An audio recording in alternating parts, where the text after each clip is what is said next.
উপদেষ্টার কার্যালয়ে এসডিজির মুখ্য সমন্বয় করেছেন ইউনুস সেন্টারের লামিয়া মুর্শেদকে নিজের ভাতিজাকে নিয়োগ দিয়েছেন প্রধান উপদেষ্টার প্রেস উইংয়ে। ক্ষমতায় এসে প্রধান উপদেষ্টা শুরু থেকেই বলছেন ছাত্ররা তাকে ক্ষমতায় বসিয়েছেন, এটা জুলাই মিত্রদের বিভাজন উস্কে দিয়েছে। তিনি সমন্বয়কদের রাজনৈতিক দল গঠনে উৎসাহ দিয়েছেন, যার কারণে এনসিপিকে সরকারি দল কিংস পার্টি বলা আরো সহজ হয়েছে। যখনই তিনি মনে করেছেন যে না তিনি আর আর ক্ষমতায় থাকবেন না, তখন তিনি ডেকে বলছেন এনসিপিকে। যখন তিনি বলছেন যে না তার রাজনৈতিক দলগুলির সাথে কথা বলা দরকার, প্রথমে তিনি মাত্র 4 জনের সঙ্গে কথা বলবেন, সেই 4টি পার্টির মধ্যে যে পার্টিটি এখনো অনুমোদন পায় নাই সেই এনসিপিকে ডাকা হয়েছে। এই জুলাই আন্দোলনের master mind, meticulous design, reset button এসব বলে ডক্টর ইউনূস মূলত ষড়যন্ত্র তত্ত্বকে উস্কে দিয়েছেন পতিত রেজিমের লোকজনের কাছে। এইটার ফল আমরা আজকে দেখতে পাচ্ছি। আজকে আমরা দেখতে পাচ্ছি কখনো নাহিদ বনাম সাদিক কায়ুম, কখনো আসিফ বনাম আর্মি, কখনো উমুক বনাম তুমুক, এগুলি একজনের বিরুদ্ধে। মাহফুজ সাহেব এই সরকার একজন উপদেষ্টা, তার কথাই আপনি ধরেন, তিনি একটা স্ট্যাটাস দিলেন এরকম, নতুন একটা রাজনৈতিক দল বা তার সার্কেলকে ইঙ্গিত করে বললেন, একদম স্পষ্ট, ইঙ্গিত না, একদম স্পষ্ট করে বললেন যে এদের সবাই যখন খাই খাই করতেছে একজন শুধু না খায়া রয়েছে, সেই জন্য তার বিরুদ্ধে অভিযোগ করা হয়েছে। পরে আবার তিনি এটা আবার বাদ দিলেন। এই যে কথিত মাস্টার মাইন্ডকে সামনে নিয়ে আসার বিষয়টা এই বিএনপি জামায়াত সহ জুলাই আন্দোলনের অন্য কোনো স্টেক হোল্ডার পছন্দ করে নাই। কোনো অস্থায়ী সরকার, তত্ত্বাবধায়ক সরকার, খেয়াল করেন, কোনো অস্থায়ী সরকার, তত্ত্বাবধায়ক সরকার, জরুরি অবস্থা সরকার কখনোই জাতীয় নির্বাচন নিয়ে কোনো অনিশ্চয়তা তৈরি করে নাই। ডক্টর মোহাম্মদ ইউনূস অনিশ্চয়তা তৈরি করতেছে না, কিন্তু তিনি কেমন যেন একটা রেঞ্জ রাখেন, ডিসেম্বর থেকে জানুয়ারি, এপ্রিল মাস, ফেব্রুয়ারি মাস, সেটা আবার কার সাথে কথা হইলে কিরকম, সংস্কারের পরে আবার সংস্কার কমিশনের সাথে কথা না কয়েই কিন্তু তারপর আবার এটা তিনি বলেন। আসলে যখন যেইখানে বৃষ্টি হচ্ছে তখন সেখানে ছাতা ধরার একটা প্রক্রিয়ার মধ্যে তিনি আছেন। মানে আবার আরেকটা জিনিস খেয়াল করেন যে ধরেন যেই সরকার, আগের সরকার, তাদের কিন্তু এক ধরনের ভালো পিয়ারের দরকার আছে, কারণ তারা জনগণের কাছ থেকে ভোট পাবে না, ভোটের জন্য যাবে না। তাদের যত বেশি ভালো পাবলিক রিলেশনস, যত বেশি ভালো কথা বলা যাবে, তত তাদের জন্য এরকম সুবিধা। সেই জন্য তারা পিআর উইংকে খুব স্ট্রং করে। ডক্টর মোহাম্মদ ইউনূসের কি আসে যায়, উনি কেন এরকম পপুলিস্ট হতে চান, তিনি কেন পিআর দিয়া শুধু ভালো হতে চান? এমন পপুলিস্ট কথা এমন অনেক সময় তিনি বলেন যেগুলির মধ্যে দিয়ে পরে তিনি এর করতেও পারেন না, এর থেকে আবার ফিরাও আসেন।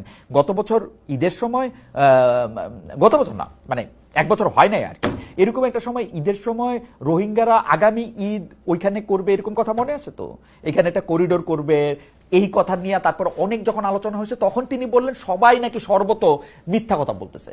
জাতীয় নির্বাচন নিয়ে কথায় আসি, জাতীয় নির্বাচন নিয়ে আসলে জাতীয় নির্বাচন নিয়ে এক ধরনের মানে আমরা জাতীয় নির্বাচন নিয়ে এক ধরনের, আমি এটাকে কেমনে বলি, জাতীয় নির্বাচন নিয়ে এক ধরনের অনিশ্চয়তার কথা আমি কেন বললাম? কারণ হচ্ছে অনেক মানুষই এই প্রশ্ন করতেছে নির্বাচন কি যথাসময়ে হবে। সরকারের প্রেস উইংলে 100 বার কইতেছে ডক্টর মোহাম্মদ ইউনূস যেটা বলছেন তার বাইরে যাবেন। এখন ডক্টর মোহাম্মদ ইউনূস আসলে কি বলছেন? জাতীয় নির্বাচনের মাধ্যমে ক্ষমতা হস্তান্তরের জন্য তিনি টাইমলাইনটা কি ঠিক করছেন? তিনি কি আসলে নির্বাচন চান, ক্ষমতা ছাড়তে চান? সবশেষ তিনি মানে কিছু পলিটিক্যাল পার্টিদের সাথে আলাপ কইরা সেই পলিটিক্যাল পার্টি আইসা ঘোষণা করলেন 4-5 দিনের মধ্যে একটা খুব গুরুত্বপূর্ণ ঘোষণা আসবে, নির্বাচনের তারিখই আসবে, এরকমই বলা যেতে পারে। কিন্তু সেই ঘোষণা কিন্তু প্রেস উইং বললো না, এবং প্রেস উইং নাও করলো না যে না এরকম কোনো আলোচনা হয় নাই। আমরা কিন্তু 4-5 দিন পার হয়েছে, আমরা কিন্তু এখনো কিছু জানতে পারে নাই। বিএনপি যখন ডিসেম্বরের নির্বাচনের দাবিতে চাপ দিচ্ছিল তখন ডক্টর ইউনূস এনসিপি নেতাদের ডেকে বললেন তিনি ক্ষমতা থেকে সরে যেতে চান। এনসিপি নেতাদের ক্যাবিনেটেও বিষয়টি তুলেছিলেন। এইগুলি আচরণ কি সরকারি, মানে আবার লন্ডনে গিয়া আরেকটা পার্টির মানে জনাব তারেক রহমানের সাথে উনি দেখা করে আইসা বললেন ইলেকশন হইলে ফেব্রুয়ারিতে হইতে পারে। আবার বিদেশি সাংবাদিকদেরকে যখন তিনি মানে কেন তার এই সংস্কার প্রস্তাব, কেন এইসব তার ভালো ভালো কথা তিনি পলিটিক্যাল পার্টির কাছে ছেড়ে দেন না, এই প্রশ্নের উত্তরে তিনি বিদেশিকে বলে আসলেন বাংলাদেশের লোকজন আসলে এত বেশি কেয়ার করে না কার নির্বাচনের ইশতেহার কেমন, বাংলাদেশের লোকজন কেয়ার করে হচ্ছে কে টাকা দিতেছে তাকে ভোট দিয়ে দেয়। সত্যি আপনি এরকম মনে করেন? মানে যে টাকা দিতেছে তার এরকম ভোট দিয়ে দেয়? আমার ধারণা আপনি এরকমই মনে করেন, এবং এই মনে করাটা মানে আমি যে আপনাকে খুব বাদ দিয়ে দিব যে না বাংলাদেশের মানুষ কোনোদিন টাকা দেয়া ভোট দেয় না, ভোট বাংলাদেশের মানুষ পবিত্র আমানত মনে করে, এইটা আমি মনে করতে পারি না। না, মনে হয় আপনি ঠিকই বলতেছেন। এখন পলিটিক্যাল পার্টিগুলি তো এই কাজই করবে, তাই না? টাকা দিবে। বাংলাদেশের লোকজন তো এমনই, তাই না? টাকা দেয়া ভোট দিয়ে দিবে। তাহলে ভোট দিয়ে না, আপনিই থাকেন। আপনি থাকেন। আপনি আপনি আপনি তো ভালো দেশ চালাতেছেন, কিন্তু ভালো দেশ কি চালাইতেছেন আসলে? যেসব বাংলাদেশি লোকজনের কাছে আপনি সাক্ষাৎকার দিচ্ছেন, এর মধ্যে প্রধান হচ্ছে নিউ এজের সম্পাদকের সঙ্গে সে সাক্ষাৎকার। সেই সাক্ষাৎকারের ক্ষেত্রে, কারণ এছাড়া এটার আমি কেন প্রধান করতেছি, অনেকেই আপনার সাক্ষাৎকার কিন্তু নিছে, সেই সাক্ষাৎকারের মধ্যে প্রবণতা প্রশ্ন নয়, প্রশংসা করতে এসেছি, এরকম মনে হয়েছে। তো নুরুল কবির সাহেব যে সাক্ষাৎকার নিছে, সেই প্রশ্নের জবাবে কিন্তু আপনি অকাতরে নিজের ব্যর্থতা, অক্ষমতা, অসহায়ত্ব নানাভাবে ব্যাখ্যা করছেন।